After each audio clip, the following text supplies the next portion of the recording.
এই গল্পটি আপনাকে একটি উজ্জ্বল অফিস ড্রামার ভেতরে টেনে নিয়ে যাবে। এটি সেই তরুণ গার্ডের কাহিনী যাকে পরিস্থিতির চাপে পড়ে নিজের গর্ভবতী এবং সুন্দরী অহংকারী সিইওকে বিয়ে করতে হয়েছিল।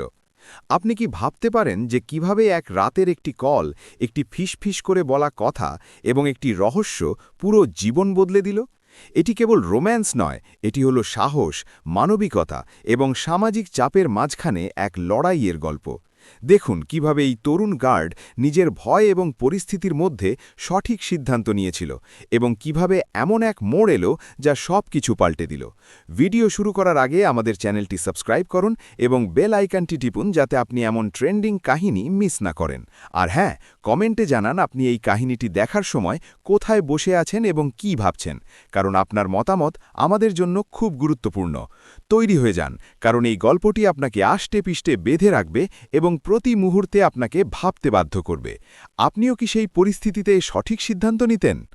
রাঘব মিশ্রর জীবন পুনের মতো বড় শহরেও ছিল খুব ছোট এবং শান্ত। প্রতি রাতে যখন শহরের উঁচু ইমারতগুলোতে আলো ঝলমল করত, তখন সে হিঞ্জেবাড়ির একটি রিয়েল এস্টেট কোম্পানির গেটে দাঁড়িয়ে থাকত।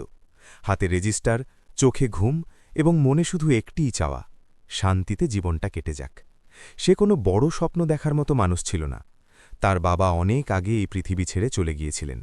মা আজও উত্তরপ্রদেশের একটি ছোট গ্রামে থাকত, মাটির ঘরে পুরনো উনুন আর ভাঙা খাটের সাথে। রাঘবের সমস্ত আয় সেই মায়ের ওষুধ আর নিজের ঘরের ভাড়ায় চলে যেত। রাতের ডিউটিতে সে লোকেদের আসা যাওয়া দেখত, দামি গাড়ি, পরিষ্কার জামাকাপড়, আত্মবিশ্বাসে ভরা মুখ।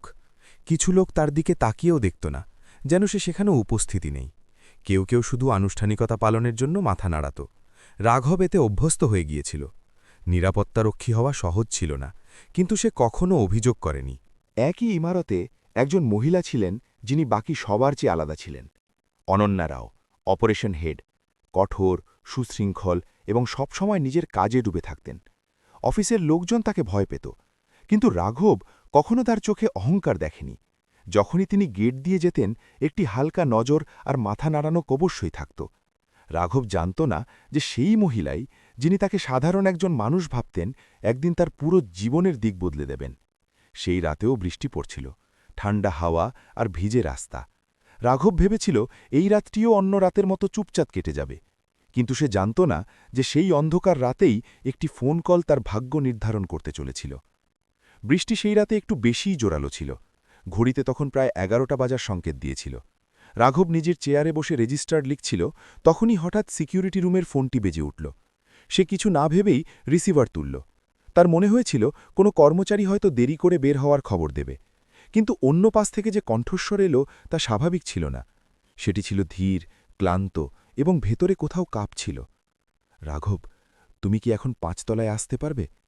এটি অনন্যা রাওয়ের কণ্ঠস্বর ছিল। রাঘব এক মুহূর্তের জন্য চুপ হয়ে গেল।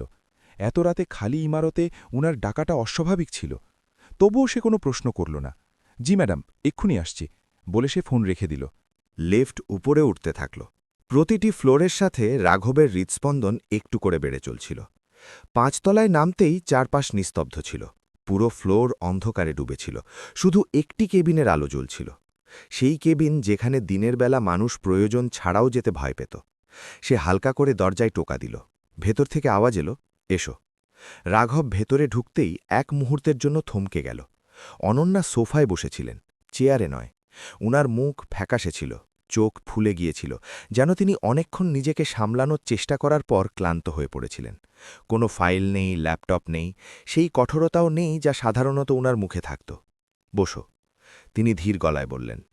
রাঘব সামনে রাখা চেয়ারে বসল। ঘরে এক অদ্ভুত নীরবতা ছিল, যা শুধু বাইরের বৃষ্টির শব্দ ভাঙছিল। কিছুক্ষণ অনন্যা কিছু বললেন না। তিনি নিজের হাতের দিকে তাকিয়ে রইলেন, যেন সঠিক শব্দ খুঁজছিলেন। তারপর হঠাৎ তিনি বললেন, আমার তোমার সাহায্য প্রয়োজন রাঘব। রাঘব মাথা নিচু করে জিজ্ঞেস করল, কি ধরনের সাহায্য ম্যাডাম? অনন্যা দীর্ঘশ্বাস নিলেন। উনার আঙুলগুলো নিজে থেকেই পেটের দিকে চলে গেল। গলা ভারী হয়ে এলো, আমি গর্ভবতী। ওই শব্দগুলো রাঘবের ভেতরে প্রতিধ্বনিত হতে থাকল। তার মাথায় যেন কিছুক্ষণের জন্য সব স্তব্ধ হয়ে গেল। সামনে বসে থাকা মহিলা, যাকে সে সবসময় শক্ত, আত্মনির্ভরশীল এবং অনড় ভাবত, সেই মুহূর্তে তাকে খুব একা এবং ভেঙে পড়া মনে হচ্ছিল। অনন্যা ধীরে ধীরে সব বললেন। একটি সম্পর্ক যার ওপর তিনি ভরসা করেছিলেন, একজন মানুষ যে ভবিষ্যতের স্বপ্ন দেখিয়েছিল এবং একদিন কোনো উত্তর না দিয়েই চলে গিয়েছিল, সেই লোক এখন অন্য কাউকে বিয়ে করছিল। আমি একা, অনন্যা বললেন। আমার বাবা মা খুব রক্ষণশীল। যদি তারা এটি জানতে পারেন, তবে শুধু আমার চাকরি যাবে না, আমার অস্তিত্বও প্রশ্নের মুখে পড়বে। রাঘব কিছুই বলল না। সে না পরামর্শ দেওয়ার যোগ্য ছিল, না প্রশ্ন করার মতো অবস্থায় ছিল। তার ভেতরে শুধু এক অদ্ভুত যন্ত্রণা হচ্ছিল, যা সে নিজেও পুরোপুরি বুঝতে পারছিল না। কিছুক্ষণ পর অনন্যা তার দিকে তাকালেন। প্রথমবারের মতো সরাসরি ওনার চোখে ভয় ছিল, কিন্তু সেই সাথে একটি শেষ আশাও ছিল। আমি জানি আমি যা বলতে যাচ্ছি তা ভুল মনে হতে পারে, তিনি ধীরে ধীরে বললেন, কিন্তু আমার কাছে আর কোনো পথ নেই। তিনি এক মুহূর্ত থেমে বললেন, আমি চাই তুমি আমাকে বিয়ে করো। রাঘবের মনে হলো যেন পায়ের তলা থেকে মাটি সরে গেল। অনন্যা দ্রুত বিষয়টি পরিষ্কার করলেন, এটি কোনো সওদা নয়, না আমি তোমাকে কিনতে চাই, না তোমার জীবন কেড়ে নিতে চাই। এটি আমার নিরুপায় অবস্থা। সমাজ, পরিবার এবং এই সন্তানের মাঝখানে আমি একা দাঁড়িয়ে আছি। তিনি বললেন যে এটি শুধু একটি লোক দেখানো চুক্তি হবে, যাতে সন্তানটি সম্মানের সাথে এই পৃথিবীতে আসতে পারে। রাঘব উনার দিকে তাকিয়ে রইল। সেই মুহূর্তে সে উপলব্ধি করল যে এই প্রস্তাব কোনো শক্তিশালী মহিলার নয়, বরং এক ভয় পাওয়া মানুষের ছিল। আর সেই নিস্তব্ধ ঘরে বৃষ্টির শব্দের মাঝে রাঘব বুঝে গেল যে সে তার জীবনের সবচেয়ে কঠিন মোড়ে দাঁড়িয়ে আছে, যেখানে প্রতিটি পথ তাকে আগে থেকে সম্পূর্ণ আলাদা একজন মানুষে পরিণত করবে। সেই রাতে রাঘব অনেকক্ষণ ঘুমাতে পারল না। ঘরের আলো নেভানো ছিল, বাইরে রাস্তায় মাঝে মাঝে কোনো গাড়ির শব্দ শোনা যেত, কিন্তু তার ভেতরে এক অন্যরকম শোরগোল চলছিল। অনন্যার ক্লান্ত চোখ, ওনার নিচু করা মাথা আর সেই একটি বাক্য, আমি চাই তুমি আমাকে বিয়ে করো, বারবার তার মনে ফিরে আসছিল। সে বুঝতে পারছিল না যে এই প্রস্তাব তার চেয়ে বড় ছিল নাকি তার ভয়ের চেয়ে। একজন সাধারণ নিরাপত্তারক্ষী, যার জীবন এতদিন নিয়ম আর সীমার মধ্যে বাঁধা ছিল, হঠাৎ এমন এক মোড়ে দাঁড়িয়েছিল যেখানে প্রতিটি সিদ্ধান্ত তার পরিচয় বদলে দিতে পারত। সে জানত, যদি সে হ্যাঁ বলে তবে লোকে প্রশ্ন করবে, আর যদি সে মানা করে তবে হয়তো সে নিজের চোখের দিকে তাকাতে পারবে না। সকালে ডিউটিতে পৌঁছলে সবকিছু আগের মতোই ছিল, সেই একই গেট, একই রেজিস্টার, একই আসা যাওয়া করা গাড়ি। পার্থক্য শুধু এটাই ছিল যে রাঘব আর আগের মতো ছিল না। তার মন বারবার অন্যদিকে চলে যেত, এবং না চাইতেও তার নজর ৫ তলার দিকে উঠে যেত। তার মনে হচ্ছিল যে ওই ফ্লোরে এমন কেউ আছে যে তার চেয়েও অনেক বেশি একা, কিন্তু সাহায্য চাওয়ার সাহস কেবল তার কাছেই করে বসেছে। সহকর্মীরা হাসাহাসি করছিল, গল্প করছিল, কেউ কিছু জিজ্ঞেস করেনি, আর রাঘবও কিছু বলেনি। সে নিজের দায়িত্ব পালন করছিল যেন সব কিছু স্বাভাবিক, কিন্তু ভেতরে কোথাও কিছু একটা ভেঙে গিয়েছিল। বিকালে সে মাকে ফোন করল। গ্রাম থেকে আসা মায়ের গলা সবসময়কার মতো সহজ এবং সরল ছিল। সব ঠিক আছে তো? মা জিজ্ঞেস করলেন। রাঘব হ্যাঁ বলল, কিন্তু তার গলায় সেই ভরসা ছিল না যা সাধারণত থাকত। সে মাকে সত্যিটা বলতে পারল না। তার মনে হল, যদি সে বলে তবে মায়ের ঘুম আর শান্তি দুটোই কেড়ে নেবে। ফোন রাখার পর সে অনেকক্ষণ চুপ করে বসে রইল। তার বাবার কথা মনে পড়ল। সম্মান মানুষের সবচেয়ে বড় সম্পদ, আর আজ সেই সম্মানই অন্য কারো জীবন বাঁচানোর জন্য বাজি লাগতে পারত। পরের দিন ডিউটি শেষ হবার পর আবার হালকা বৃষ্টি শুরু হল। রাঘব বাসের অপেক্ষায় পাশের একটি ছোট ক্যাফেতে ঢুকে পড়ল। সেই একই ক্যাফে যেখানে সে মাঝে মধ্যে চা খেতে আসত। ভেতরে উষ্ণতা ছিল, জানালার কাঁচের ওপর বৃষ্টির ফোঁটা জমছিল। তখনই তার নজর সামনে টেবিলে বসে থাকা অনন্যার উপর পড়ল। এটি কোনো পরিকল্পিত দেখা হওয়া ছিল না, স্রেফ একটি সংযোগ। অনন্যাও তাকে দেখে নিলেন এবং হালকা করে মাথা নাড়ালেন। ওনার মুখে ক্লান্তি স্পষ্ট দেখা যাচ্ছিল, কিন্তু কণ্ঠে তখনও সেই সংযম ছিল। দুজনে কিছুক্ষণ সাধারণ কথা বললেন, আবহাওয়ার কথা, কাজের কথা, যেন সেই রাতে কিছুই হয়নি।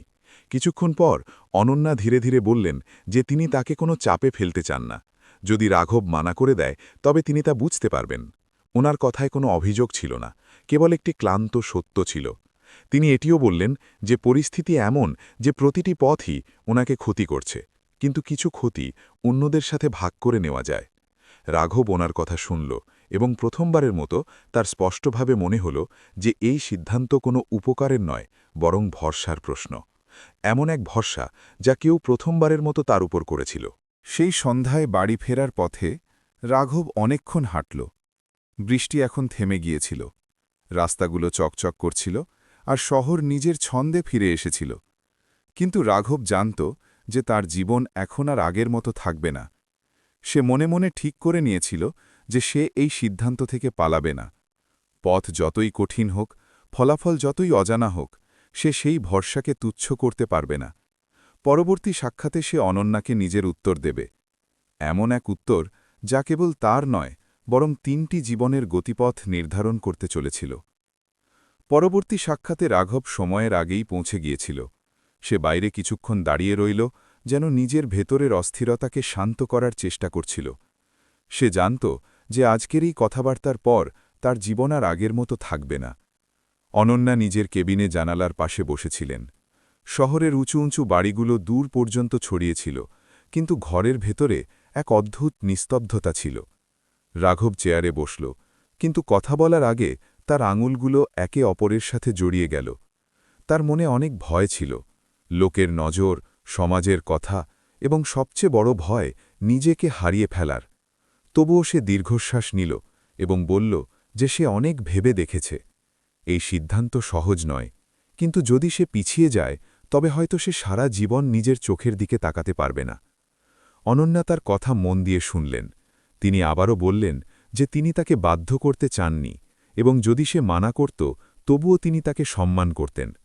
রাঘব মাথা নাড়ল এবং বলল যে এটি কোনো উপকার বা সওদার বিষয় নয়, এটি ভরসার বিষয়, এবং কেউ প্রথমবার তার ওপর এতটা ভরসা করেছে। সেই ভরসার জন্যই সে এই পদক্ষেপ নিচ্ছে। তার কথায় কোনো নাটকীয়তা ছিল না, কিন্তু গভীরতা ছিল। অনন্যার চোখ ভরে এলো, তবুও তিনি নিজেকে সামলে রাখলেন। তিনি ড্রয়ার থেকে একটি নীল রঙের ফাইল বের করে টেবিলে রাখলেন। তাতে ১ বছরের বিবাহের একটি খসড়া ছিল, একসাথে থাকার শর্তাবলী, ব্যক্তিগত সীমা, এবং এটি পরিষ্কার লেখা ছিল যে কেউ কারও ওপর কোনো আবেগীয় চাপ সৃষ্টি করবে না। রাঘব প্রতিটি লাইন মন দিয়ে পড়ল। কাগজটি তার হাতে ছিল, কিন্তু তার মনে হচ্ছিল যেন সে নিজেরই জীবনের দিক নির্ধারণ করছে। সে ফাইল বন্ধ করল এবং শান্ত গলায় বলল যে তাকে কাগজের চেয়ে উদ্দেশ্য বেশি বুঝতে হয়েছিল, এবং সেই উদ্দেশ্য তার কাছে পরিষ্কার দেখা যাচ্ছে। ১ সপ্তাহের মধ্যে সব ঠিক হয়ে গেল। কেউ যাতে টের না পায় তাই শহর থেকে একটু দূরে একটি ছোট মন্দির বেছে নেওয়া হয়েছিল। সেই সকালে রাঘব খুব ভোরে উঠে গিয়েছিল। সে প্রথমবার অনুভব করল যে তার ভেতরে ভয়ও আছে, আবার এক অদ্ভুত স্থিরতাও আছে। মন্দিরের বাইরে দাঁড়িয়ে সে এক মুহূর্তের জন্য চোখ বন্ধ করল। এটি কোনো স্বপ্ন ছিল না, কোনো খুশিতে ভরা উৎসবও ছিল না। এটি ছিল একটি দায়িত্ব যা সে পূর্ণ উপলব্ধির সাথে গ্রহণ করতে যাচ্ছিল। অনন্যা সাদাসিধে পোশাকে এলেন। কোনো সাজগোজ বা লোক দেখানো কিছু নেই, কেবল একটি শান্ত মুখ, যাতে ক্লান্তি আর আশা দুটোই একসাথে ছিল। মন্ত্রের আওয়াজ বাতাসে ভাসছিল, পুরোহিতের শব্দগুলো পরিষ্কার শোনা যাচ্ছিল, কিন্তু দুজনের ভেতরে নিজেদের আলাদা আলাদা চিন্তা চলছিল। যখন নিয়মকানুন শেষ হল, তখন এক মুহূর্তের জন্য দুজনে একে অপরের দিকে তাকাতে পারলেন। সেই দৃষ্টিতে না কোনো প্রতিশ্রুতি ছিল, না প্রেমের ঘোষণা, কেবল এটিই স্বীকারোক্তি ছিল যে এখন থেকে তারা এই পথে একসাথে চলবেন। কাগজের কলমে আর সমাজের চোখে তারা স্বামী স্ত্রী হয়ে গিয়েছিলেন, কিন্তু দুজনেই জানতেন যে আসল পরীক্ষা এখন শুরু হবে। একই ছাদের নিচে দুটি আলাদা জগৎ এবং একটি ভাগ করে নেওয়া রহস্য। রাঘব মনে মনে ঠিক করল যে এই সম্পর্ক যে নামেই শুরু হোক না কেন, সে এটিকে হালকাভাবে নেবে না। সে নিরাপত্তারক্ষী হিসেবে নয়, বরং একজন মানুষ হিসেবে এই দায়িত্ব পালন করবে। এবং সেই মুহূর্তেই কোনো শোরগোল বা ঘোষণা ছাড়াই তার জীবন এক নতুন মোড়ে এসে দাঁড়াল। বিয়ের পর জীবন হঠাৎ খুব শান্ত হয়ে গেল না, বরং অদ্ভুতভাবে ভারী হয়ে উঠল। রাঘব আর অনন্যা একই বাড়িতে থাকতে শুরু করেছিলেন, কিন্তু বাড়িটা তখনও বাড়ির মতো লাগত না। ভাগার সেই ঘরটি পরিষ্কার ছিল, গোছানো ছিল, কিন্তু তাতে আপন ভাব ধীরে ধীরে আসছিল। দুজনেই আগে ঠিক করেছিলেন যে আলাদা আলাদা ঘরে থাকবেন। রাতে যখন রাঘব নিজের ঘরের দরজা বন্ধ করত, তখন দরজা বন্ধ হওয়ার শব্দ তার কানে খুব জোরে লাগত, যেন প্রতি রাতে একটি রেখা টেনে দেওয়া হচ্ছে। অনেক সময় সে অনেকক্ষণ ছাদের দিকে তাকিয়ে থাকত আর ভাবত যে এখন তার জীবনে শুধু সে নয়, আরও একটি দায়িত্ব শ্বাস নিচ্ছে, এমন এক সত্য যা বাইরের পৃথিবীর কাছ থেকে লুকিয়ে রাখা জরুরি। সকালে দুজনে প্রায় একই সময়ে বাড়ি থেকে বের হতেন। পথে বেশি কথা হতো না, মাঝে মধ্যে শুধু এটুকুই যে চাবি এখানে রেখে দিয়েছি অথবা দরজা ঠিকমতো বন্ধ করে দিও। অফিসে পৌঁছনো মাত্রই যেন তাদের মাঝখানে একটি দেওয়াল দাঁড়িয়ে যেত। অনন্যা সেই আগের মতোই সুশৃঙ্খল এবং কঠোর অপারেশন হেড হয়ে যেতেন, আর রাঘব আবারও সেই সাধারণ নিরাপত্তারক্ষী হয়ে গেটে দাঁড়িয়ে থাকত। রাঘব ওনাকে দূর থেকে আসতে দেখত, সময়মতো সালাম করত আর নজর নিচু করে নিত। এই দূরত্ব বজায় রাখা ছিল তাদের সতর্কতা, কিন্তু সতর্কতা সবসময় মানুষের নজর থেকে বাঁচাতে পারে না। কোনো একদিন ক্যান্টিনে কেউ হাসতে হাসতে বলল, আজকেও একই টাইমে এলেন তাই না? অন্য কেউ কথা ঘুরিয়ে দিল, কিন্তু রাঘব অনুভব করল যে হাওয়া বদলাচ্ছে। দিন গড়াতে গড়াতে ফিসফাস পরিষ্কার শোনা যেতে লাগল।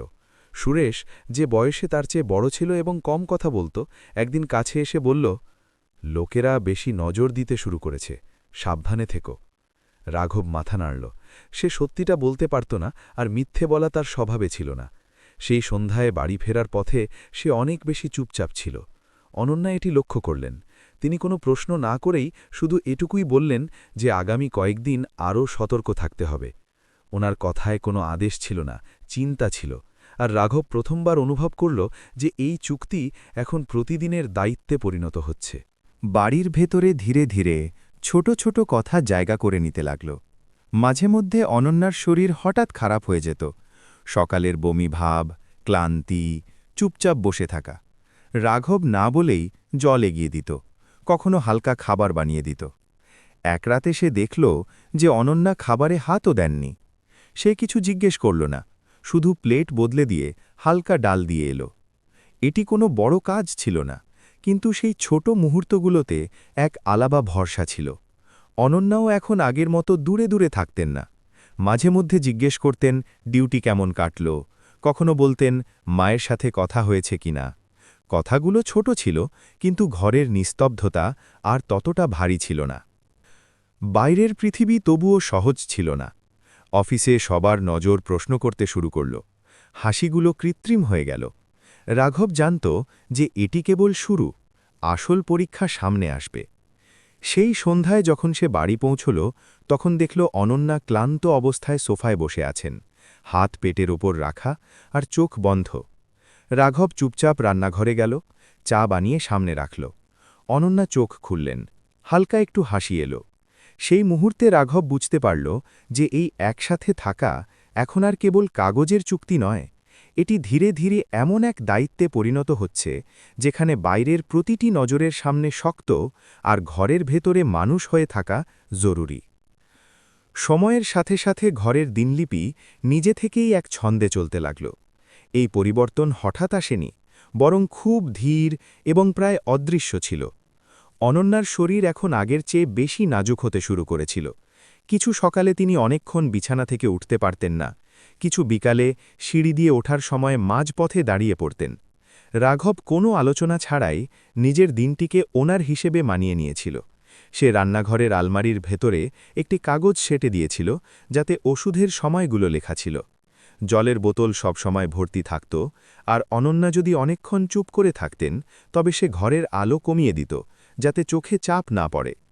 এই সব কিছু সে কোনো নির্দিষ্ট ভূমিকার জন্য করছিল না, এটি এখন তার কাছে স্বাভাবিক মনে হতে লাগল। অফিসে আসা যাওয়ার সময়ও তার সতর্কতা বেড়ে গিয়েছিল। সকালে ওনাকে গেট পর্যন্ত ছেড়ে দেওয়ার সময় সে চারপাশে নজরের দিকে খেয়াল রাখত। বিকালে ফেরার সময় রাস্তা বদলে নিত যাতে প্রশ্ন কম হয়। একদিন অনন্যা হালকা হাসির সাথে বললেন যে তার এত সামলানোর প্রয়োজন নেই। রাঘব শুধু কাঁধ ঝাঁকালো আর বলল যে অভ্যাস হয়ে গিয়েছে। সে এটি বলতে পারল না যে এটি অভ্যাস নয়, এটি এক দুশ্চিন্তা, যাতে কারো কথায় ওনার মনে কষ্ট না লাগে। বাড়ি ফেরার পর তারা প্রায়ই একসাথে খাবার খেতেন। কখনো টিভি চলত, কখনো শুধু জানালার বাইরের আওয়াজ শোনা যেত। অনন্যা নিজের কাজের কথা বলতেন, চাপ, দায়িত্ব, লোকেদের প্রত্যাশা। রাঘব বেশি কথা বলত না, কিন্তু মন দিয়ে শুনত। সে প্রথমবার বুঝতে পারল যে কারোর জন্য কোনো বাধা না দিয়ে পাশে থাকাটাও কতটা মূল্যবান হতে পারে। এক সন্ধ্যায় হঠাৎ বিদ্যুৎ চলে গেল। বাড়ি অন্ধকারে ডুবে গেল।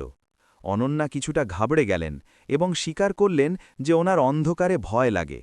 রাঘব দেরি না করে মোবাইলের টর্চ জ্বালাল, দরজার পাশে মেঝেতে বসে পড়ল এবং বলল যে যতক্ষণ না বিদ্যুৎ আসবে সে এখানেই থাকবে। সেই অন্ধকারে কোনো বড় প্রতিশ্রুতি হল না, কোনো আবেগঘন সংলাপও ছিল না, কিন্তু বাড়িটি সুরক্ষিত মনে হচ্ছিল। পরে যখন বিদ্যুৎ এলো, অনন্যা ধন্যবাদ বললেন না, শুধু একটি নজর দিলেন, যাতে স্বস্তি ছিল।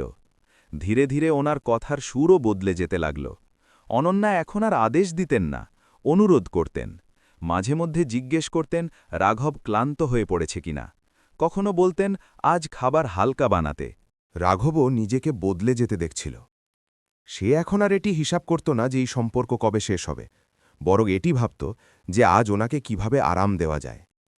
এক রাতে তারা দুজনে ছাদে দাঁড়িয়েছিলেন। শহরের আলো দূর পর্যন্ত ছড়িয়েছিল। অনন্যা ধীর গলায় বললেন যে ওনার ভবিষ্যৎ নিয়ে ভয় লাগে, মানুষদের নিয়ে, প্রশ্ন নিয়ে এবং মাঝে মধ্যে নিজের ওপরও। রাঘব শান্ত গলায় বলল যে ভয় পাওয়া ভুল কিছু নয়, একা ভয় পাওয়াটা কঠিন। সেই বাক্যে কোনো প্রেমের ঘোষণা ছিল না, তবুও দুজনেই বুঝতে পারলেন যে এই সম্পর্ক এখন আর শুধু কাগজের ওপর টিকে নেই। সেই রাতে নিচে নামার সময় রাঘব অনুভব করল যে তার দেখাশোনা করাটা এখন আর কেবল দায়িত্ব নয়, এটি ছিল এক মায়া যা কোনো শব্দ ছাড়াই গভীর হয়ে চলছিল। অনন্যাও এটি বুঝে নিয়েছিলেন, কিন্তু দুজনেই তাকে কোনো নাম দেননি, হয়তো এই কারণেই যে নাম দিতে ভয় লাগত। তবুও ঘরের হাওয়া আগের চেয়ে বেশি শান্তিময় ছিল, এবং এই অনুভূতি নিজের মধ্যেই একটি স্বীকৃতি ছিল। গত কয়েকদিন ধরে রাঘবের ভেতরে এক অস্বস্তি অনবরত কাজ করছিল, কিন্তু এখন সেই অস্বস্তি আগের মতো অস্পষ্ট ছিল না। সে পরিষ্কার অনুভব করতে পারছিল যে এটি কেবল দায়িত্বের ভার নয়। যখন অনন্যা ঘরে থাকতেন তখন তার নজর অজান্তেই উনার দিকে চলে যেত। ওনার হাঁটাচলা এখন আগের চেয়ে ধীর হয়ে গিয়েছিল, শ্বাস মাঝে মাঝে ভারী হয়ে আসত, আর গলায় সেই কঠোরতা ছিল না যা কোনো এক সময় ওনাকে অন্যদের থেকে আলাদা করে রাখত। রাঘব নিজেকে বারবার আটকাত, মনে করিয়ে দিত যে এই সম্পর্ক একটি চুক্তির মাধ্যমে শুরু হয়েছিল এবং তাকে নিজের সীমা চেনা উচিত। কিন্তু প্রতিবার যখন সে এমনটা ভাবত, তখন কোনো না কোনো ছোট ঘটনা, অনন্যার ক্লান্ত হয়ে চেয়ারে বসে পড়া অথবা চুপচাপ জানালার পাশে দাঁড়িয়ে থাকা, তার সংকল্পকে দুর্বল করে দিত। অফিসে পরিস্থিতিও এখন আগের মতো ছিল না। অনন্যার শরীর খারাপ থাকার কারণে উনার আসা যাওয়ার সময় বদলে যেতে লাগল, এবং রাঘব প্রায়ই উনাকে গেট পর্যন্ত ছেড়ে দিয়ে আসত। সে চেষ্টা করত যাতে এই সব কিছু নজরের বাইরে থাকে, কিন্তু কিছু কথা লুকিয়ে রাখা যায় না। একদিন কোনো মিটিংয়ের পর কেউ হাসতে হাসতে বলল যে ইদানিং রাঘব আর ম্যাডামের টাইমিং বেশ মিলে যাচ্ছে। হাসিটা হালকা ছিল, কিন্তু তার পেছনে প্রশ্ন ছিল। রাঘব কোনো উত্তর দিল না, সে শুধু রেজিস্টারের পাতা উল্টে গেল যেন কিছুই শোনেনি। সেই মুহূর্তে সে প্রথমবার অনুভব করল যে বাইরের পৃথিবী তাদের মাঝখানের দূরত্বের চেয়ে তাদের ঘনিষ্ঠতাকে বেশি লক্ষ্য করতে শুরু করেছে। বিকালে বাড়ি ফেরার সময় দুজনে বেশি কথা বললেন না। গাড়ির জানালা দিয়ে বাইরে তাকিয়ে থাকা অনন্যা বললেন যে হয়তো ওনাকে কিছু সময়ের জন্য অফিস থেকে ছুটি নিতে হবে। ওনার গলায় দুশ্চিন্তা ছিল, কিন্তু সেই দুশ্চিন্তা কাজ নিয়ে নয়, বরং নিজেকে নিয়েছিল। রাঘব স্টিয়ারিংয়ের উপর হাত শক্ত করে ধরল। সে কিছু বলতে চেয়েছিল, এমন কিছু যা ওনাকে আশ্বস্ত করতে পারে, কিন্তু শব্দগুলো বাইরে এলো না। সে ভয় পেত যে যদি সে বলে দেয় তবে তার আবেগ তার শব্দের আগেই সামনে চলে আসবে। রাতে খাবার খাওয়ার সময় অনন্যা হঠাৎ তাকে জিজ্ঞেস করলেন যে তার কি কখনো মনে হয় যে তারা দুজনে একে অপরের খুব কাছে চলে আসছেন। প্রশ্নটা সরাসরি ছিল, কোনো ভূমিকা ছাড়াই। রাঘব প্লেট থেকে নজর তুলল, তারপর আবার নিচে তাকিয়ে নিল। কয়েক সেকেন্ডের নীরবতার পর সে শুধু এটুকুই বলল যে কাছে আসাকা নিজের মধ্যে ভুল নয়, কিন্তু তা নিয়ে ভয় পাওয়াটা স্বাভাবিক। অনন্যা কিছু বললেন না, তিনি শুধু মাথা হালকা নাড়ালেন, যেন তিনিও সেই একই ভয়কে চিনতে পারছেন। সেই রাতে দুজনে নিজেদের আলাদা ঘরে অনেক রাত পর্যন্ত জেগে থাকলেন। দরজা বন্ধ ছিল, কিন্তু ঘুম কারোরই এলো না। পরদিন সকালে অনন্যা বললেন যে ওনাকে ডাক্তারের কাছে যেতে হবে। পথে গাড়ির ভেতরে নিস্তব্ধতা ছিল। ক্লিনিকের বাইরে বসার সময় অনন্যা চেয়ার থেকে ওঠার সময় ভারসাম্য হারালেন। রাঘব সহজভাবেই হাত বাড়িয়ে দিল যাতে তিনি পড়ে না যান। সেই স্পর্শে কোনো তাড়াহুড়ো ছিল না, কোনো দাবি ছিল না। অনন্যা কয়েক মুহূর্তের জন্য সেই সাহারায় আটকে থাকলেন, তারপর নিজেকে সামলে নিলেন। দুজনে একে অপরের দিকে তাকালেন না, কিন্তু সেই ছোট মুহূর্তটি সেটি বলে দিল যা শব্দ বলতে পারেনি। ডাক্তারের ডাকার আওয়াজ এলো, অনন্যা ভেতরে চলে গেলেন। রাঘব বাইরে বসে রইল, হাত দুটো একে অপরের সাথে জড়িয়ে। সে পরিষ্কার বুঝতে পেরেছিল যে এখন এটি কেবল দায়িত্ব নয়, এটি ছিল এক প্রকারের আকর্ষণ যা দুজনেই অনুভব করছিলেন এবং যাকে নিয়ে দুজনেই ভয়ও পাচ্ছিলেন। সে জানত যে সামনের দিনগুলো সহজ হবে না। বাইরের নজর, প্রশ্ন আর সত্য সব তাদের জন্য অপেক্ষা করছিল, এবং এই ভয়, এই টান এখন তাদের কাহিনীর সবচেয়ে বড় পরীক্ষা হতে চলেছিল। ডাক্তারের ক্লিনিক থেকে ফেরার পর থেকেই পরিস্থিতি সত্যিই বদলে যেতে লাগল। এই পরিবর্তন কোনো একটি ঘটনার মতো আসেনি, বরং ছোট ছোট ইশারায় সামনে আসতে লাগল। অফিসে অনন্যার অনুপস্থিতি এখন পরিষ্কার অনুভব করা যাচ্ছিল। উনার কাজ সাময়িকভাবে যারা সামলাচ্ছিলেন তারা প্রশ্ন করতে শুরু করলেন, কখনো আনুষ্ঠানিক সুরে, কখনো একটু বেশি কৌতূহলের সাথে। ম্যাডামের শরীর কেমন আছে? তিনি কবে ফিরবেন?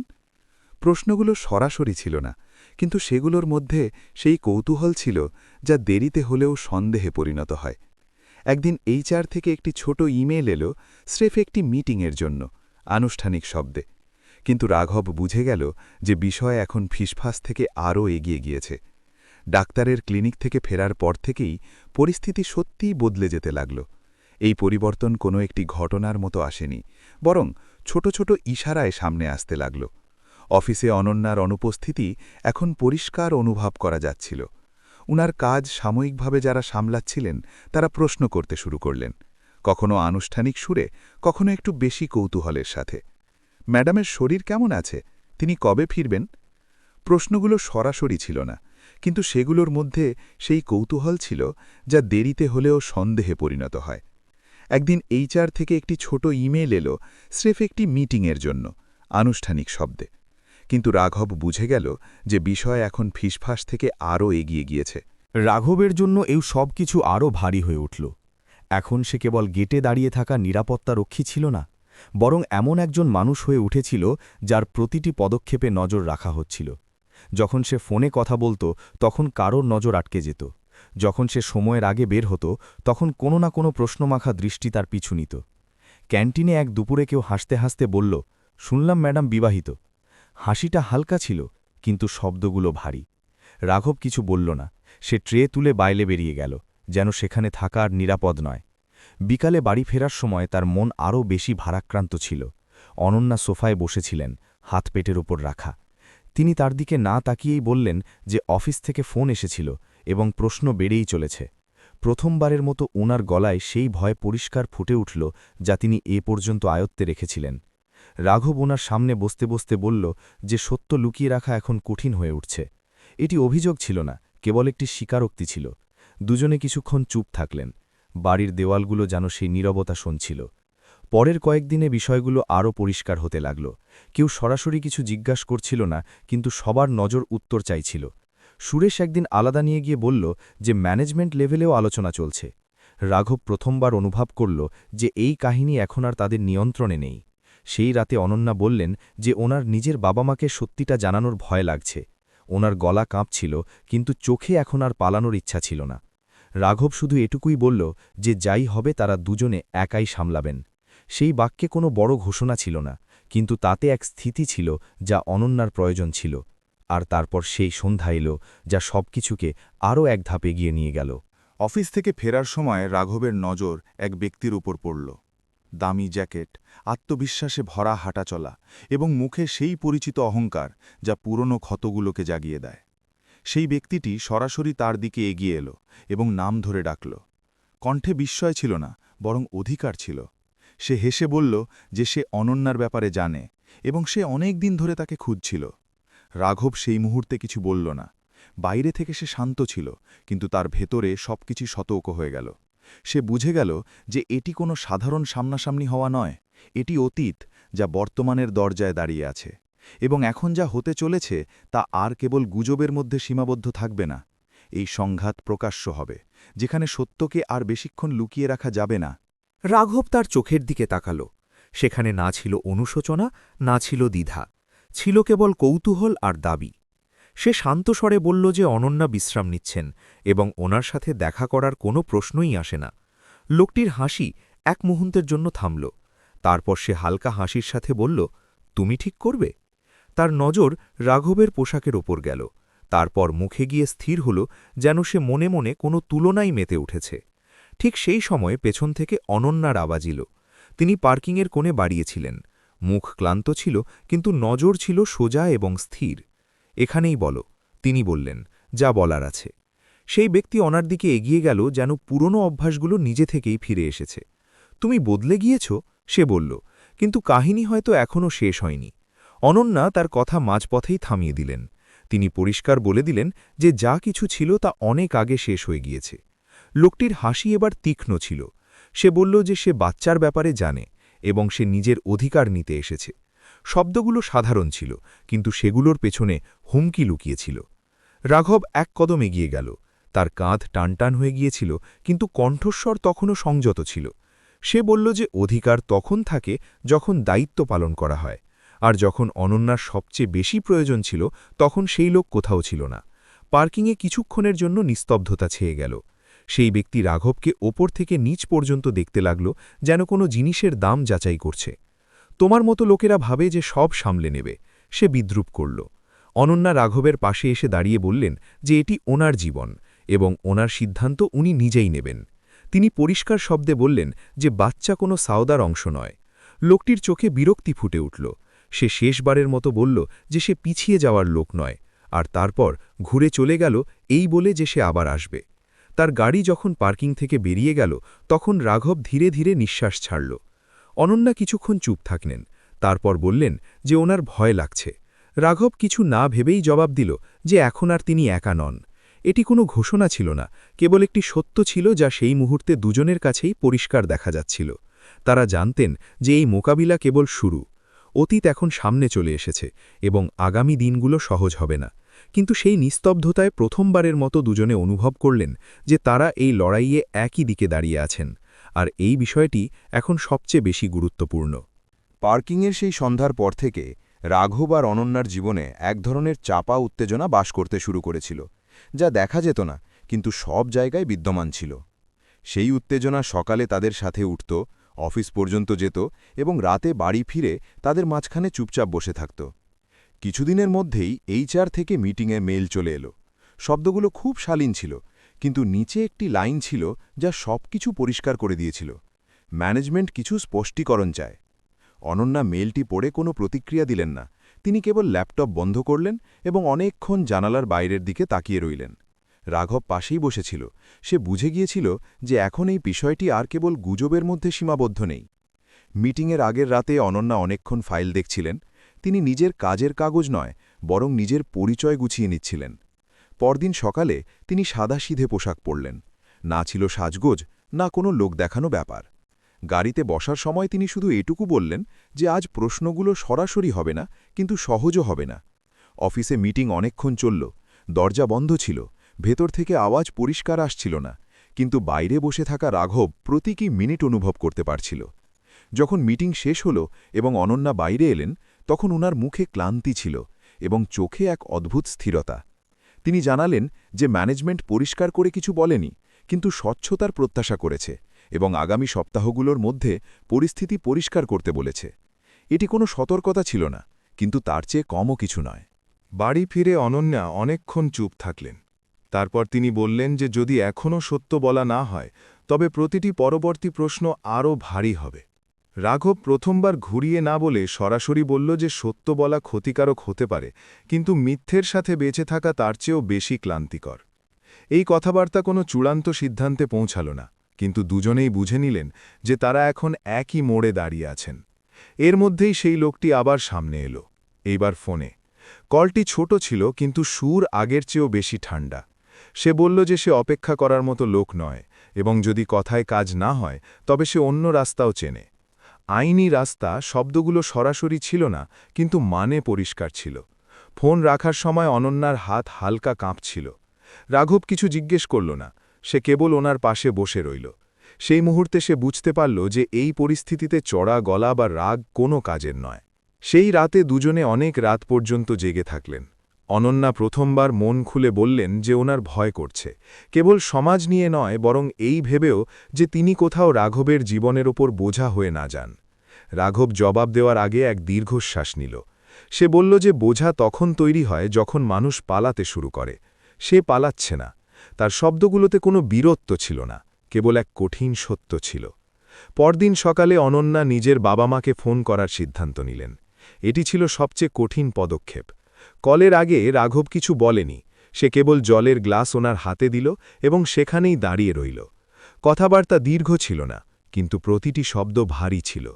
ফোন রাখার পর অনন্যার চোখ ভরে এলো। তিনি বললেন যে রাস্তা সহজ হবে না।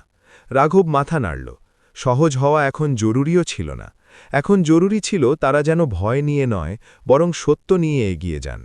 সেই নীরব উপলব্ধির সাথে দুজনে অনুভব করলেন যে এই কাহিনী এখন আর পরিস্থিতির নয়, বরং তাদের পছন্দের কাহিনী হয়ে উঠেছে, এবং সামনের প্রতিটি পদক্ষেপ সেই পছন্দেরই দাম নিয়ে আসবে। ফোন রাখার পর বাড়িতে এক অদ্ভুত নিস্তব্ধতা ছড়িয়ে পড়েছিল। এমন নিস্তব্ধতা যা প্রশ্নের চেয়েও বেশি ভারী হয়। অনন্যা জানালার পাশে দাঁড়িয়েছিলেন, বাইরের দিকে তাকিয়ে, যেন উত্তর সেখানেই কোথাও আটকে আছে। রাঘব পাশেই দাঁড়িয়েছিল। সে কিছু জিজ্ঞেস করল না। সে জানত যে এই মুহূর্তে শব্দ কম আর সঙ্গ বেশি জরুরি। কিছুক্ষণ পর অনন্যা বললেন যে ওনার বাবা মা দুদিনের মধ্যে আসতে চলেছেন। কণ্ঠস্বর স্থির রাখার চেষ্টা স্পষ্ট দেখা যাচ্ছিল, কিন্তু ভেতরের ভয় লুকানো ছিল না। সেই ভয় যা তখন আসে যখন মানুষ জানে যে এখন দেখার ভঙ্গি বদলে যেতে চলেছে। পরের দুদিন খুব ধীরে কাটল। ঘর পরিষ্কার করা হলো, জিনিসপত্র ঠিক জায়গায় রাখা হলো, কিন্তু মনের উলঝন আগের মতোই রয়ে গেল। অনন্যা কম কথা বলতে লাগলেন। মাঝে মধ্যে তিনি হঠাৎ বসে পড়তেন, যেন শরীরও সেই বোঝা অনুভব করেছে। রাঘব এই সব কিছু দেখছিল। সে কিছু বলতে চেয়েছিল, কিন্তু থেমে গেল। কিছু কথা উপস্থিতি দিয়ে বলা যায়, পরামর্শ দিয়ে নয়। যেদিন বাবা মা এলেন, বাড়িটি হঠাৎ ছোট মনে হতে লাগল। বাবার মুখ ছিল কঠোর, চোখে উদ্বেগ আর নিয়ন্ত্রণ একসাথে ছিল। মায়ের নজর মেয়ের ওপর গিয়ে স্থির হল। সেখানে প্রশ্নও ছিল, আবার মমতাও ছিল। আনুষ্ঠানিক পরিচয় হল। রাঘব ওনাদের পা ছুঁয়ে প্রণাম করল। বাবা মাথা নাড়লেন। কেবল দূরত্বটুকু বজায় রইল। চা এলো। প্রশ্ন সরাসরি এলো না, কিন্তু বাতাসে ভাসতে থাকল। মা শরীর স্বাস্থ্যের খবর নিলেন। বাবা কাজের ব্যাপারে জিজ্ঞেস করলেন।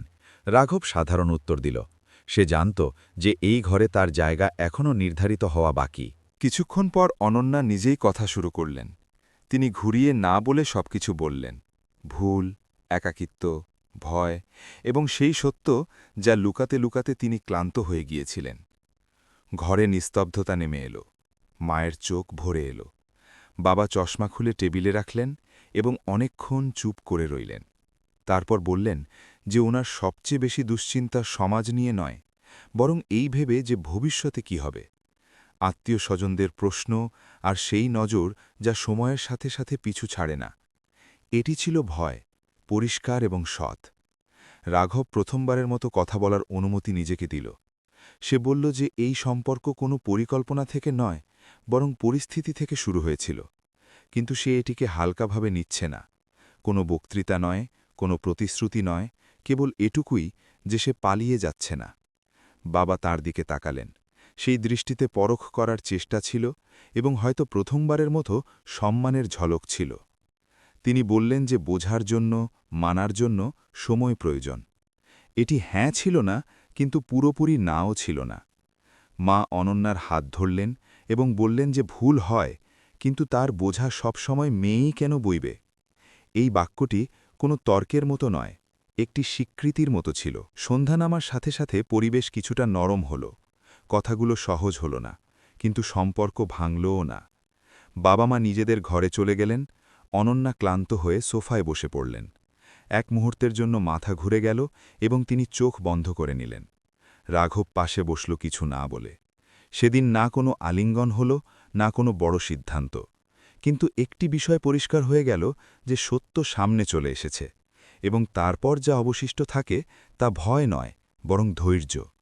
সেই রাতে অনন্যা প্রথমবারের মতো স্বস্তির নিঃশ্বাস নিলেন। লড়াই এখনও শেষ হয়নি, কিন্তু এখন তিনি আর একা নন। পরিবার প্রশ্নের সাথে দাঁড়িয়েছিল, আর রাঘব নিঃশব্দে উনার সাথে। এই কাহিনী এখন কেবল পরিস্থিতির রইল না, এটি সম্পর্কের পরীক্ষা হয়ে দাঁড়াল, যেখানে প্রতিটি উত্তর তখনই পাওয়া যায় না, কিন্তু প্রতিটি সত্য আজ না হয় কাল নিজের জায়গা করে নেয়। পরের কয়েকদিন বাড়িতে এক অদ্ভুত ধরনের স্থিরতা নিয়ে এলো। না সেটি সেই শান্তি যা সব ঠিক হয়ে গেলে আসে, না সেটি সেই উত্তেজনা যা কোনো বড় ঝড়ের আগে অনুভব করা যায়। এটি ছিল মাঝামাঝি এক অবস্থা, যেখানে প্রত্যেকেই বুঝতে পারছিল যে এখন আর পেছনে ফিরে যাওয়া সম্ভব নয়। অনন্যের বাবা মা বাড়িতেই ছিলেন, কিন্তু কথাবার্তা ছিল সীমিত। বাবা প্রায়ই সংবাদপত্র নিয়ে বসতেন, কিন্তু নজর পাতার ওপর কম আর চিন্তা অন্য কোথাও বেশি থাকত। মা রান্নাঘরে অনন্যের সাথে বেশি সময় কাটাতে শুরু করলেন। কখনো উনার জন্য হালকা খাবার বানাতেন, কখনো কিছু না বলেই উনার পিঠে হাত বুলিয়ে দিতেন, যেন শব্দের আগেই শরীরের ক্লান্তি বুঝে নিয়েছেন। সমাজের সাড়া পেতে দেরি হল না। প্রথমে প্রতিবেশীরা এলেন আনুষ্ঠানিক খবরাখবর নিতে, কিন্তু চোখে লুকানো কৌতূহল ছিল স্পষ্ট। তারপর আত্মীয় স্বজনদের ফোন আসতে শুরু করল। কেউ সরাসরি কিছু জিজ্ঞেস করত না, কিন্তু প্রতিটি কথাবার্তার পেছনে সেই একই প্রশ্ন ঘুরপাক খেত। বিয়ে কবে হল? এত তাড়াতাড়ি সব কেন বদলে গেল? বাবা এই সব কিছু চুপচাপ শুনতেন। এক সন্ধ্যায় তিনি বললেন যে সমাজের একটি কাহিনী প্রয়োজন, এমন এক কাহিনী যেখানে অপমান নয় বরং সম্মান বেঁচে থাকে। তিনি পরিষ্কার করলেন যে এর মানে মিথ্যে বলা নয়, বরং সত্যকে সময়ের সাথে সাথে সামনে আনা। একটি সাধারণ বিবাহ, সীমিত মানুষের মধ্যে, এবং এটি দেখানো যে মেয়ে এখন নিজের বাড়িতে সুরক্ষিত। এটি সমাধান ছিল না, একটি রাস্তা ছিল। রাঘব এই পুরো সময় নিজের গণ্ডির মধ্যে ছিল। সে জানত যে এই সংঘর্ষে তার কণ্ঠস্বর সবচেয়ে উঁচু হতে পারে না, কিন্তু তার উপস্থিতি অনবরত ছিল। সকালে চা বানানো, ডাক্তারের অ্যাপয়েন্টমেন্ট মনে করিয়ে দেওয়া এবং প্রয়োজন পড়লে চুপচাপ ঘর থেকে বেরিয়ে যাওয়া। মা এই সব কিছু লক্ষ্য করলেন। একদিন তিনি রাঘবকে একা পেয়ে জিজ্ঞেস করলেন যে সে কি এই পথের কাঠিন্য বুঝতে পারছে। রাঘব কোনো ঘোরপ্যাচ ছাড়াই বলল যে তার কাঠিন্য দেখে ভয় লাগে না, কিন্তু সে এটিও জানে যে প্রতিটি প্রশ্নের উত্তর তার কাছে নেই। সেই সততায় কোনো চাতুরি ছিল না, আর হয়তো এই বিষয়টি মায়ের মন ছুঁয়ে গেল। ধীরে ধীরে বিষয়গুলো স্পষ্ট হতে লাগল। বাবা বললেন যে সমাজের সাথে লড়াই করা প্রতিবার জরুরি হয় না, মাঝে মধ্যে তাকে তার নিজের ভাষাতেই জবাব দিতে হয়। অনন্যা প্রথমবারের মতো অনুভব করলেন যে এটি কেবল ওনার ব্যক্তিগত লড়াই নয়, এটি প্রজন্মের মাঝখানের এক বোঝাপড়া, যেখানে প্রত্যেকেই কিছুটা ঝোঁকে যাতে সম্পর্কটি না ভাঙে। সেই রাতে অনন্যা অনেক রাত পর্যন্ত জেগে থাকলেন। উনার মনে হল যে তিনি অনেক কিছু হারিয়েছেন, কিন্তু হয়তো কিছু পেয়েছেনও, নিজের বাবা মাকে এক নতুন রূপে এবং রাঘবকে এমন এক দৃঢ়তায় যা লোক দেখানো আচরণ থেকে আসে না। তিনি রাঘবকে জিজ্ঞেস করলেন যে সে কি এই প্রকাশ্য স্বীকৃতির জন্য প্রস্তুত। রাঘব কোনো বড় উত্তর দিল না। সে শুধু এইটুকু বলল যে যদি সত্যের সাথে কিছুটা ধৈর্য যোগ করতে হয় তবে সে পিছিয়ে যাবে না। পরের দিন বাবা আত্মীয় স্বজনদের সামনে প্রথমবারের মতো পরিষ্কার করে বললেন যে অনন্যা বিবাহিত এবং এখন ওনার বিশ্রামের প্রয়োজন। প্রশ্ন হল, ফিসফাস হল, কিন্তু কোনো প্রকাশ্য বিরোধিতা হল না। এটি জয় ছিল না, কিন্তু স্বস্তি অবশ্যই ছিল। সন্ধ্যায় বাড়ি ফিরে আসা নিস্তব্ধতা আগের মতো ভারী ছিল না। অনন্যা আর রাঘব ব্যালকনিতে দাঁড়িয়েছিলেন। নিচে শহর নিজের গতিতে চলছিল। অনন্যা ধীর গলায় বললেন যে ওনার ভয় এখনও লাগে, কিন্তু সেই ভয় এখন আর ওনাকে আটকাচ্ছে না।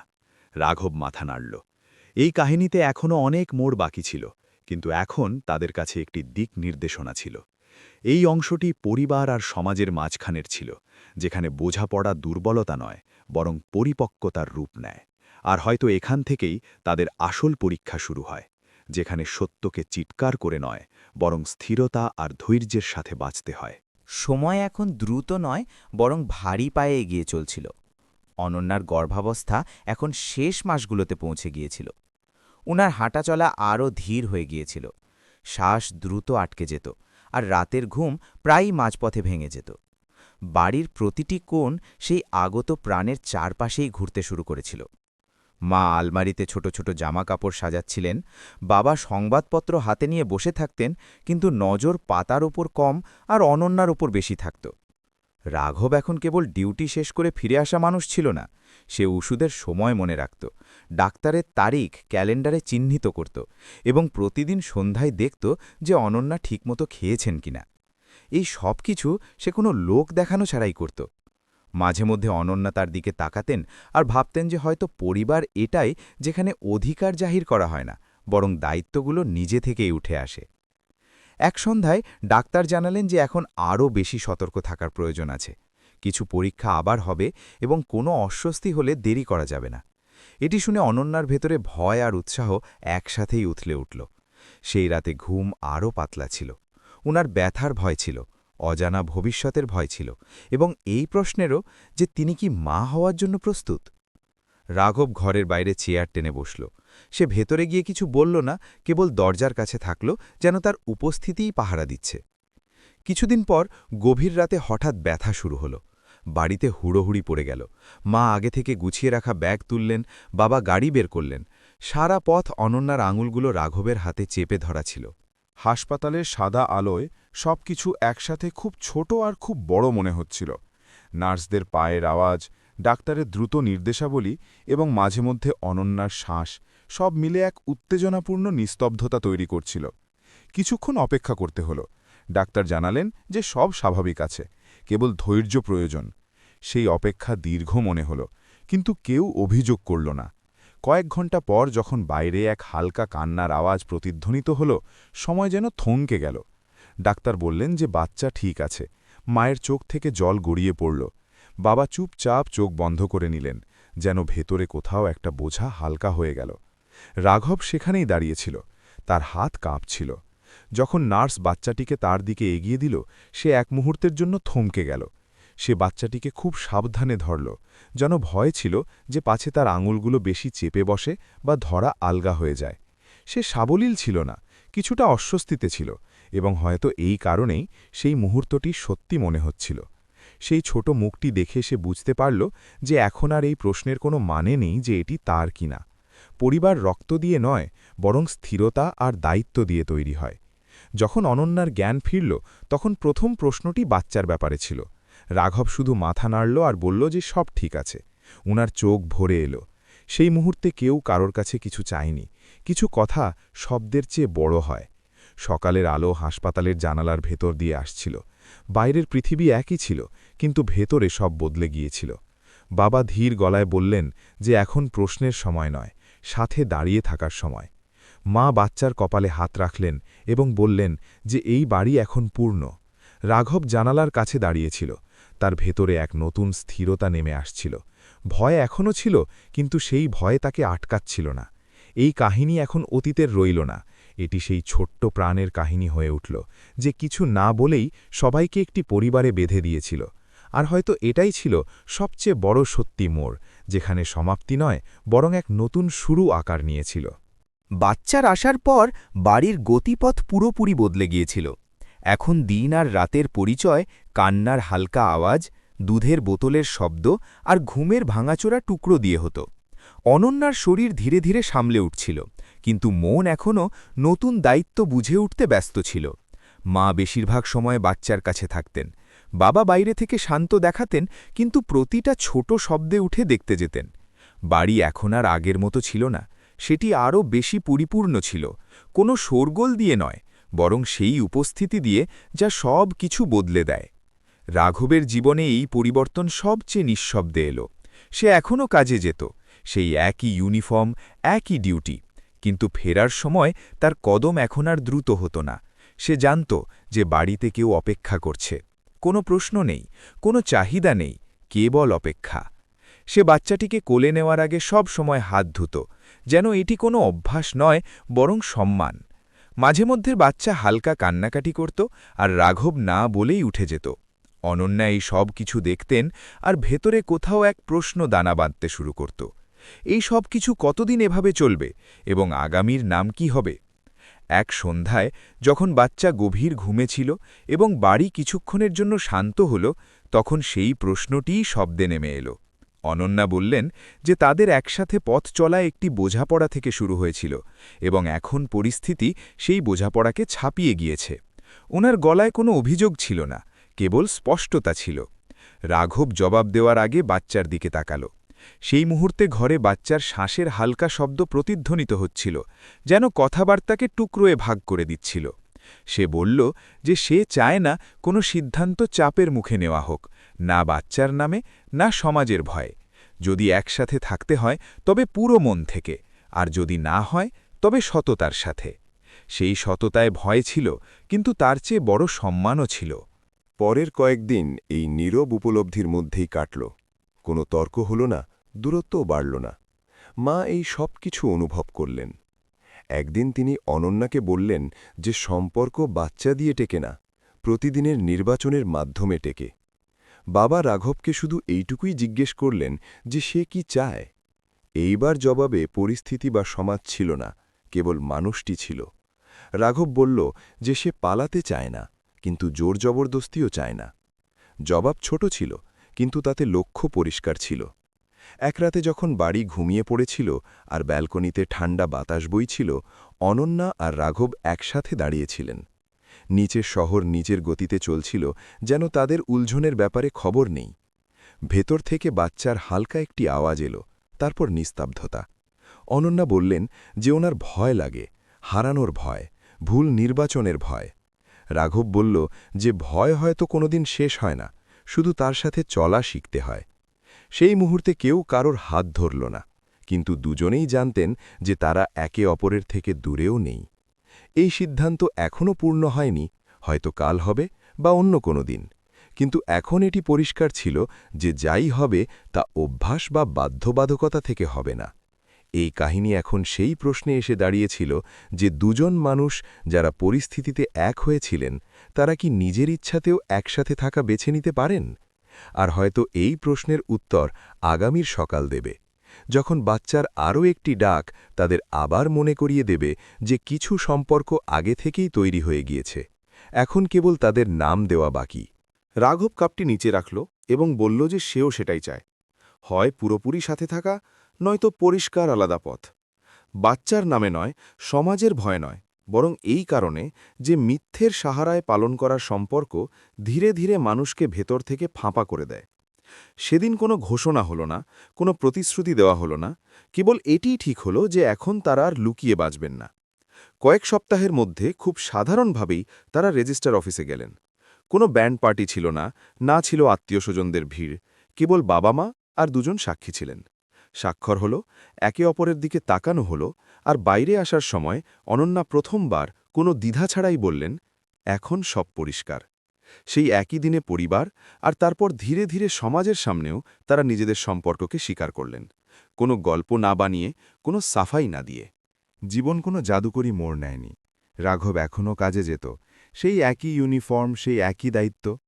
অনন্যা ধীরে ধীরে নিজের পায়ে আবার দাঁড়াতে শুরু করেছিলেন। বাচ্চার লালন পালন এখন কেবল কর্তব্য নয়, বরং ভাগ করে নেওয়া জীবন হয়ে উঠেছিল। মাঝে মধ্যে ক্লান্তি হতো, মাঝে মধ্যে ভয় ফিরে আসত, কিন্তু এখন সেই ভয় একা ছিল না। সেই ভয় কথাবার্তায় বদলে যেত, আর কথাবার্তা ভরসায়। এক সন্ধ্যায় যখন তিনজন একসাথে বসেছিলেন আর বাচ্চা তাদের মাঝখানে ঘুমাচ্ছিল, অনন্যা বললেন যে ওনার এখন সুরক্ষিত মনে হয়। এই শব্দটি ছোট ছিল, কিন্তু এর মানে অনেক বড় ছিল। রাঘব কিছু বলল না, সে কেবল বাচ্চার দিকে তাকালো আর তারপর অনন্যার দিকে। সেই দৃষ্টিতে কোনো বড় প্রতিশ্রুতি ছিল না, কেবল একটি শান্ত স্বীকৃতি ছিল যে সে এখানেই আছে এবং এখানেই থাকবে। এই কাহিনী হঠাৎ করে পাওয়া কোনো জয়ের ছিল না। এই কাহিনী ছিল এমন দুজন মানুষের যারা পরিস্থিতিতে এক হয়েছিলেন, কিন্তু মানবিকতায় টিকেছিলেন, যারা শিখেছিলেন যে পরিবার রক্ত দিয়ে নয়, ভরসা দিয়ে তৈরি হয়। সম্মান সমাজ থেকে নয়, নিজের সিদ্ধান্ত থেকে আসে। আর এটিও যে জীবন কখনো কখনো আমাদের এমন এক মোড়ে এনে দাঁড় করায় যেখানে সঠিক আর সহজের মধ্যে একটিকে বেছে নিতে হয়। তারা সহজ পথ বেছে নেননি, তারা সঠিক পথ বেছে নিয়েছিলেন, ধীরে, চুপচাপ, কিন্তু পুরো মন থেকে। আর হয়তো এটাই ছিল এই কাহিনীর সবচেয়ে বড় সত্য। যদি এই কাহিনী আপনার হৃদয় স্পর্শ করে থাকে, তবে নিজের মতামত অবশ্যই জানাবেন।